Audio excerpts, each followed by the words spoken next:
questions and comments. The Honourable Member for Ottawa South. Merci, Monsieur le Président. Thank you very much, Mr. Speaker, and I'd like to thank my colleague from the Bloc Québécois for the motion tabled in the House today.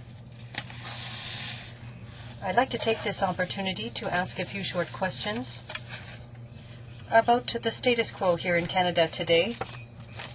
For some weeks, Mr. Speaker, we've been at the Environment Committee looking at Bill C-11, which deals with the need for a real plan for climate change. Could my colleague perhaps help Canadians and Quebeckers understand why and how, after 4 years, this issue was put to all of the expert witnesses who've appeared before the committee for the past few months. How is it possible that 4 years after the arrival of the Conservatives in power, there's still no plan? We put that question to the ambassador of the EU yesterday, Mr. Speaker. The Europeans have put forth a 1,000-page plan. Canada has no plan for climate change. How is that possible? After 4 years in power, 3 weeks prior to the Copenhagen conference, how is it that Canada finds itself in this situation? The Honourable Member for Rosemont-la-Petite-Patrie. Well, thank you very much, Mr. Speaker. And first of all, we need to bear in mind that in 1997, Canada's approach to climate change was based on a voluntary approach. So, agreement was reached with the various sectors and industries to reduce greenhouse gas emissions.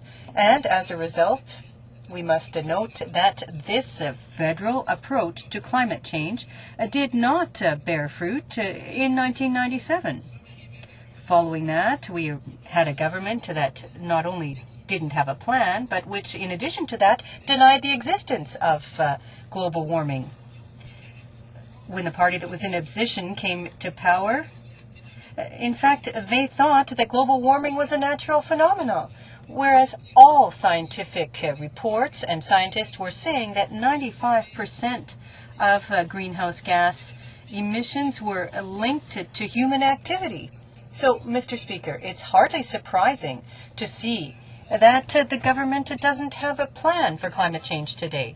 However, based on the committee's consideration of Bill C-311 from the NDP, we have had an opportunity to hear from environmentalists, scientists, and they have all stated that reducing the increase in temperature, limiting the rise in global temperatures to less than 2 degrees higher than the pre-industrial era is of the utmost importance. So that's what we want. I'd like the member who has asked the question to note that it's important to reduce greenhouse gas emissions by 25% compared to 1990 levels, and we need to do something to offset the lack of leadership from this government at Copenhagen.